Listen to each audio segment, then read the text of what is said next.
রাজধানী ঢাকা, পাশের জেলা নারায়ণগঞ্জ, সেই সাথে গোপালগঞ্জ, বান্দরবান সহ দেশের বহু জেলায় রয়েছে পুলিশের সাবেক প্রধান বেনজির আহমেদ এবং তার পরিবারের সম্পদ।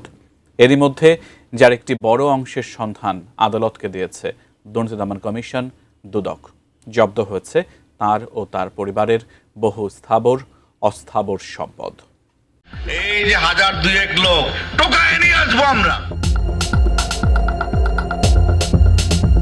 ঢাকা মহানগর পুলিশ কমিশনের দায়িত্ব নেওয়ার পর থেকেই আলোচনায় আসেন বেনজির আহমেদ। এরপর র্যাবের মহাপরিচালক দায়িত্ব পাওয়ার পর তার প্রভাব কেবলই বাড়ে।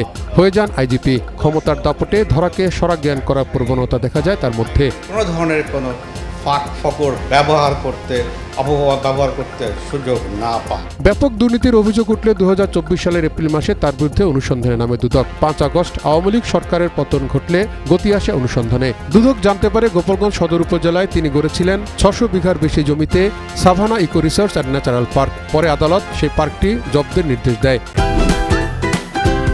Optical brighter photo catalyst active granule সমৃদ্ধ বসুন্ধরা পাওয়ার ওয়াশ, ঝলমলে কাপড়ে ফুরফুরে মন। তার বিরুদ্ধে দুদকের 6টি মামলা করা হয়েছে। 6টি মামলার মধ্যে একটি মামলায় চার্জশিট দেওয়া হয়েছে দুদকের পক্ষ থেকে এবং এটা ট্রায়াল চলছে। সেটা জ্ঞাত আয় বহির্ভূত সম্পদ অর্জনের মামলা। আমরা দুদকের পক্ষ থেকে স্বরাষ্ট্র মন্ত্রণালয়ের মাধ্যমে ইন্টারপোলে আবেদন করেছিলাম 2টা মামলার প্রেক্ষিতে।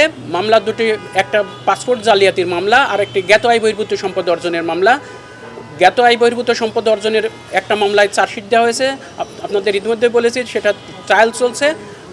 পাসপোর্ট জালিয়াতি সহ আরও 5টি মামলা তদন্ত চলছে। এদিকে বান্দরবানে বেনজির আহমেদ ও তার পরিবারের 25 একর জমিতে থাকা বাগানবাড়ি, পুকুর, গবাদি পশুর খামার সহ স্থাবর সম্পদ খুঁজে পায় দুদক। নারায়ণগঞ্জের রূপগঞ্জ ডেমরায় ইছাপুর সড়কের পাশে 24 কাঠা জায়গা জুড়ে বাড়ি করেন বেনজির আহমেদ। রাজধানী ঢাকায় বেনজির ও তার পরিবারের 12টি ফ্ল্যাট খুঁজে পায় দুদক। এর মধ্যে 6টি আদাবরে, 2টি বাড্ডায় এবং গুলশানে 4টি।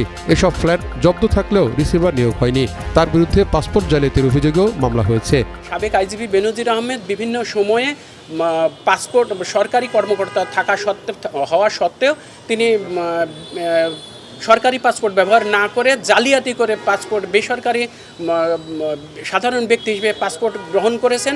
এই মর্মে অভিযোগ ছিল এবং একাধিক পাসপোর্ট তিনি গ্রহণ করেছেন। দুদক জানিয়েছে বেনজির আহমেদ এবং তার স্ত্রী, সন্তান ও কয়েকজন স্বজনের নামে প্রায় 345 বিঘা জমির খোঁজ পাওয়া গেছে। তাওহিদ সৌরভ, এটিএন নিউজ, ঢাকা।